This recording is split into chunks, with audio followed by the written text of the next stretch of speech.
नमस्कार मंडळी, माझं नाव आहे श्रवण आणि येस, थिएटरबद्दल गप्पा मारायच्या असतील किंवा थिएटर कलाकारांच्या एकदम इंटरेस्टिंग गोष्टी जाणून घ्यायच्या असतील तर ते सगळे इथे होणार आहेत. कारण मी आज आहे इथे NCPA मध्ये, जिथे होतोय Pratibimb Marathi Natyotsav. Do you want to see the magic? चला दाखवतो. How do you manage to look so young still?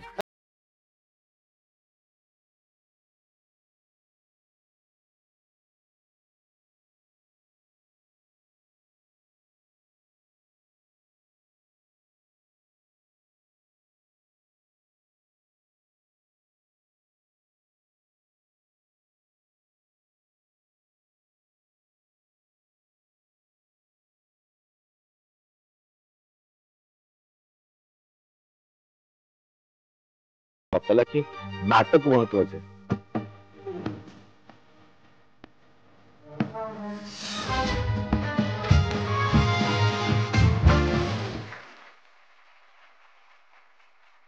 नमस्कार मंडळी, माझं नाव आहे श्रवण आणि येस, थिएटर टेल्स मध्ये तुमचं खूप खूप स्वागत आहे बाय झी थिएटर. आणि इथे आपण आहोत छान NCPA मध्ये, जिथे होतो प्रतिबिंब मराठी नाट्योत्सव 2024. आणि आज आपल्यासोबत थिएटर बद्दल गप्पा मारण्यासाठी आहेत one and only my favourite and I love your personality ma'am, Chinmayi Sumit ma'am. कसे आहात तुम्ही? सच अ सेफ कॉम्प्लिमेंट. तुमची पर्सनॅलिटी खूप आवडते असं म्हटल्यानंतर तुम्ही मला नटी म्हणून आवडता की नाही हे सांगायला लागत नाही. नाही, ऑफकोर्स मॅम. अरे कम ऑन, तुम्ही you are the most loved character म्हणून तुमची पर्सनॅलिटी छान आहे. बोल. बट कसे आहात तुम्ही? मी अगदी छान म्हणजे आणि अस्तित्व, लाईक आता जस्ट भरत सरांबरोबर एवढ्या गप्पा मारल्या आहेत. Tell me about your character. काय आहे अस्तित्व? अ, अस्तित्व हे नाटक असं आहे की आपण साधारण जे मध्यमवर्गीय आहोत, जे उच्च मध्यम वर्गाकडे प्रवास करतो आहोत, त्यांना निम्न मध्यम वर्ग कसा राहतो हे खरं तर माहितीच नसतं, की एक जग असंही आहे आणि ते असंही जगतं हे माहिती नसलेलं हे जग आहे. एका सफाई कामगाराच्या आयुष्याची ही गोष्ट आहे आणि तो सफाई कामगार आता अ, निवृत्त होणार आहे, रिटायर होणार आहे तो. आणि त्यावेळेला त्याच्या बायकोनी त्याला जी आत्तापर्यंत साथ दिलेली आहे, त्याची मुलं आत्ता कुठेतरी आयुष्यात धडपडतायत, कुठेतरी एक आपला स्वतःचं जागा सिद्ध करतायत समाजातली. अशा वेळेला मला असं वाटतं, की ह्या चौघांचाही आपल्या अस्तित्वासाठीचा लढा आहे. आणि मग हा जो लढा आहे, हा जो संघर्ष आहे, तो कधी-कधी एकमेकांना समांतर चालतो. कधी-कधी एकमेकांना मदत करतो, पण कधी-कधी तो एकमेकांना छेद देतो. आणि तो छेद झाल्यानंतर ज्या काही गोष्टी होतात, ज्या सगळ्यांच्याच आपल्या घरांमध्ये होतात. म्हणजे नॉट नेसेसरीली की हा मध्यम वर्ग आहे म्हणून यांचा संघर्ष वेगळा आहे आणि आपला संघर्ष वेगळा आहे. म्हणजे तू जर 1,500 स्क्वेअर फीटच्या घरात राहत असशील, तर तुला स्वप्न पडतात की 3,000 स्क्वेअर फीटच्या घरामध्ये मी कसा पोहोचेन? माझ्याकडे जर आज अमकी गाडी आहे, तर त्याच्यापेक्षा वरची गाडी मी कधी घेईन? कारण सततच आपल्याला कुठेतरी वरती जायचं असतं. आणि ह्या माणसाच्या बाबतीत असं आहे, की तो निवृत्त झाल्यानंतर तो परत आपल्या गावी जाणार आहे. जी मुळं तो सोडवून घेऊन इथे आलाय आणि इथे रुजलाय आता. आता तो परत त्याच्या गावी चाललाय आणि ह्या सगळ्यामध्ये तिची आई आहे घरातली, जी बहुतांश घरांमधलं हे चित्र असतं, की ती शी इज द शॉक ॲब्झॉर्बर. की तो संघर्ष जास्त वाढू नये म्हणून किंवा तो जरा थोडासा खाली व्हावा म्हणून ती त्याच्या मध्ये-मध्ये येत असते सारखी. आणि तिचाही बिचारीचा एक संघर्ष आहेच आहे, जो खरं तर पटकन आपल्या लक्षामध्ये कधी येत नाही. अ, ती खेड्यातली न शिकलेली बाई आहे. तिला तिच्या नवऱ्यानी तिथून तिथून तिची मुळं काढून त्यांनी स्वतःबरोबर तिला इथे आणलं. ती मुंबईत रुजायचा तिने इतके दिवस प्रयत्न केलाय. ती आत्ता कुठे या सगळ्याला सरावली आहे, तेव्हा तो परत तिला गावी घेऊन जाऊ बघतोय. त्याच्यामुळे तिला स्वतःची अशी भूमीच नाहीये काही. आणि ती पण तरीही त्याच्यात फार जास्त संघर्ष होऊ नये, भांडणं होऊ नयेत आणि प्रत्येकाने आपली डिग्निटी सांभाळावी, ह्याच्यासाठी ती प्रयत्न करत असते आणि त्यात ती स्वतःचीही डिग्निटी सांभाळते. वाव, म्हणजे किती मल्टिपल रोल करावे लागतात नाही का आईला. एका घरात आपण जे म्हणतो, आता हे तुम्ही जे जसं एक्सप्लेन केलंय ते सगळं माझ्या डोळ्यासमोर येत होतं. ऑफकोर्स मला प्ले बघायचंय, मी जाऊन बघणार आहे नक्की. जरूर बघा, नाहीतर माझा असा एक अनुभव आहे, की सगळेजण इंटरव्ह्यू करतात आणि नंतर नाही, आम्ही सगळ्यांनी यायचा कॅमेराच्या मागे. यश, आपण जायचं सगळ्यांनी बघायला. ते बघा, ते आत्ताच म्हणतात. But ma'am, of course it's a treat to watch you. आणि भरत सर पण आहेतच, आणि भरत सरांचा पण एक वेगळा छेड आहे. तेच सांगत होते, की आम्हाला आधीच हात जोडून मी सांगत होतो, की हा जरा वेगळा प्ले आहे, हा जरा वेगळा प्ले आहे. नाही, भरत च्या बद्दल सांगायचं तर खूप लोकांनी भरतचं, आता तुझ्या पिढीतल्या लोकांनी सगळ्यांनी त्याचं सही रे सही बघितलंय, मोरूची मावशी बघितलंय किंवा विनोदीच नाटकं सगळी जास्त बघितलेली आहेत. पण आम्ही सगळ्यांनी भरतला म्हणजे आमच्या सगळ्यांचा प्रवास एकत्रच झालाय. मी, सुमित, भरत असे आम्ही 3-3 महिन्याच्या अंतराने आम्ही व्यावसायिक रंगभूमीवरती आलो. त्याच्यामुळे त्याची जडण-घडण पूर्ण बघितलेली आहे आणि अधांतर सारखं नाटक ज्याच्यामध्ये तो एक अतिशय छोटा रोल करायचा. पण तो इतका सुंदर रोल करायचा, की त्या नाटकावरती त्याची अशी लफेदार सही होती एक. तर त्याचं ते तसंच आहे, की तो जिथे कुठे उभा राहतो तिकडे तो अ, त्या क्षणी तो ती भूमिका असतो पूर्णपणे आणि 100%. म्हणजे मला असं वाटतं, की मी 80% जर भूमिकेच्या जवळ जात असेन, तर तो 101% जातो. ॲब्सोल्युटली. आणि आजही ते तेवढे डेडिकेटेड दिसतात. म्हणजे त्यांच्याशी बोलतो ना, तर त्यांना ते मी त्यांना विचारलं, की "सर, अजूनही तुम्हाला जिटर्स येतात का? इतके वर्ष तुम्ही परफॉर्म करत आलात." कधी-कधी आपल्याकडे तो कॉन्फिडन्स असतो. इतके इतके वर्ष करत आलोय. पण ही नाही, मला आजही मला नाही, नाही. तेवढंच nervous तो फाजील आत्मविश्वास त्याच्याकडे नाहीये. पण मी सांगते, की त्याच्या इतका सिक्युअर्ड ॲक्टर मी बघितलेला नाहीये. कारण जनरली कसं होतं बघ, की इतके दिवस आपण काम केलंय. आता तो म्हणजे मराठीतला सुपरस्टार असाच आहे तो, ॲब्सोल्युटली. भरत जो आहे तो. तर आत्ता ह्या वेळेला एक वेगळी काहीतरी भूमिका, की जी त्याच्या फार सरावाची नाहीये किंवा प्रेक्षकांच्याही सरावाची नाहीये.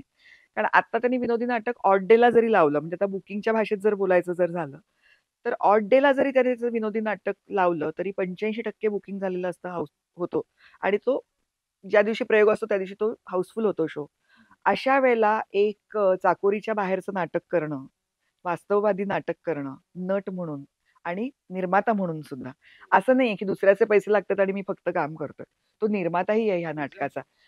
अतिशय मनापासून डेडिकेशन असल्याशिवाय अ, खूप आत्मविश्वास असल्याशिवाय कुठलाही माणूस हे अशा पद्धतीत कुठलाही माणूस नाही, कुठलाही नट किंवा निर्माता अशी वाट चोखाळणार नाही. त्याच्यामुळे भरतचं खूप कौतुक आहे. Yes. Ma'am coming to you म्हणजे तुम्ही इतके प्लेस केले आहेत, इतके फिल्म्स केले आहेत. अ, तुम्हाला एकदम जवळची कॉम्प्लिमेंट जी कोणीतरी दिली आहे, की "अरे यार, ही मी कधीच नाही विसरू शकत." की कुठल्या कॅरेक्टरसाठी, कुठल्या रोलसाठी, कुठल्या फिल्मसाठी कुठला तो मोमेंट होता? मला असं एक नाही सांगता येणार. म्हणजे आज मी आता एन-सी-पी-एत आले, तर मला इतक्या जुन्या आठवणी येतात. कारण मी एन-सी-पी-एने निर्मित केलेलं काळा वजीर पांढरा राजा हे वामन केंद्रेने दिग्दर्शित केलेलं नाटक केलं होतं. अमोल पालेकरांबरोबर. मला वाटतं 91-92 साली. हं, त्यावेळेला पु. ल. देशपांडे होते. हं. आणि त्यांनी येऊन डोक्यावरती हात ठेवले होते, वाह! की चांगलं काम केलंयस म्हणून. तर ती एक असे बरेच क्षण आहेत. पण मला असं वाटतं, की कथा अरुणाची जेव्हा मी केलं, तो एक अनुभव होता, की अरुणा शानबागच्या आयुष्यावरचं ते नाटक होतं आणि तिच्याबरोबर काम करणाऱ्या सर्व नर्सेस एक ग्रुप करून आल्या होत्या हं, हं. आणि त्या मला भेटल्या नाटकानंतर आणि त्यांच्यासाठी असं होतं, की त्यांची अरुणा पुन्हा जिवंत झाली आणि ती अशी वावरतेय. हं. त्याच्यामुळे जेव्हा अरुणा शानबाग गेली, त्याच्यानंतरचा तिचा जो जूनमधला वाढदिवस होता. 1 जूनला तिचा वाढदिवस असतो. त्यावेळेला त्या नर्सेसनी मला बोलावलं होतं आणि माझ्या हातून त्यांनी केक कापला होता. वॉव! कारण त्या माझ्यात तिला बघत होत्या. तर मला वाटतं, की हे जर मी करू शकले आणि मी तिला कधीच म्हणजे त्या व्यवस्थित असताना तर मी त्यांना कधी बघितलंच नव्हतं. पण ऐकून मी त्यांचं एक स्केच बनवलं होतं आणि त्या पद्धतीने मी ते केलं होतं आणि त्यांचं म्हणणं होतं, की म्हणजे ते व्हॅलिडेशन होतं एका एक्झॅक्टली, पद्धतीचं. एक्झॅक्टली. त्याच्यामुळे आपल्या कामातून आपण कुणाला तरी अशा पद्धतीची आनंद देणं, सुख देणं ही एक वेगळी गोष्ट असते किंवा मनोरंजन करणं कुणाचं तरी. पण अशा तऱ्हेचं एक काहीतरी मी बंध त्यांना जाणवून दिला, ही मला वाटतं, की ती त्यांच्या बाजूने अर्थात त्यांची ती मनं तशी होती तिच्यावरती प्रेम करणारी म्हणून त्यांना मी तशी भासले असेल.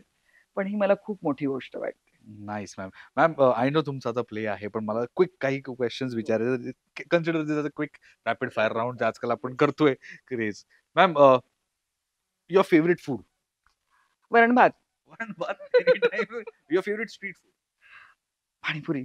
पाणीपुरी. मॅम पाणीपुरीवरनं एक लाईन आहे, जो आम्ही ते मगाचपासून खेळतोय. हां, सो ही एक लाईन आहे, हां, की मला पाणीपुरी आवडते. ठीक आहे. हां. याला रागात बोलायचं मॅम, या कॅमेरामध्ये बघून. मला पाणीपुरी आवडते. With happy.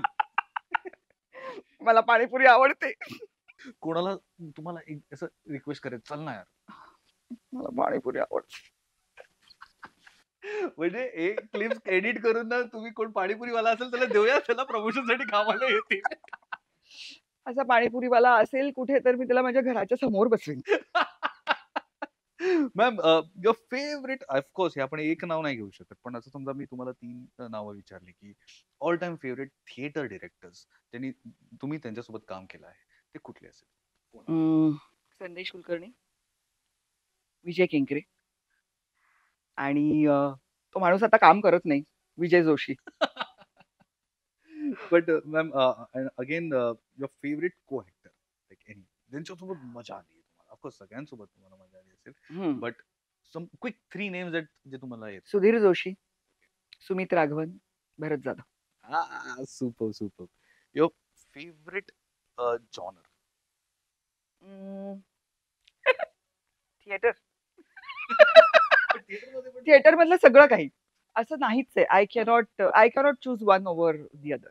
नाही, मला काहीही करायला आवडतं. मला माझ्या स्टेजवरती झाडू मारायला सुद्धा मला आवडतं. आज जर समजा कलाकार नसता तर तुम्ही what you would have done in your life?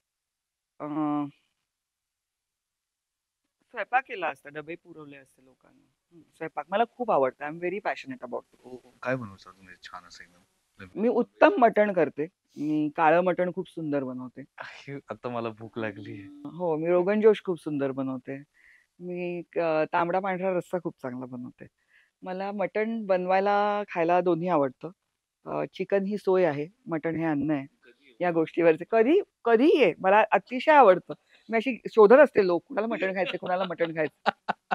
So you see rogan josh के साथ of course thank you. Yes, thank you so much. खूप मजा आली तुमच्याशी गप्पा मारून आणि यू हॅव दॅट एनर्जी आणि मी तुम्हाला ऑफ द माईक पण बोललो होतो की I love your personality. Thank you so much. Please म्हणजे असे काही लोक असतात ना त्यांच्यामुळे आल्यानंतरच एनर्जी चेंज होते that. So thank you once again आणि मॅम एकदा जाता जाता या कॅमेरामध्ये बघून. नमस्कार, मी चिन्मयी सुमित. तुम्ही बघत आहात Theatre Tales on Zee Theatre. बघत राहा.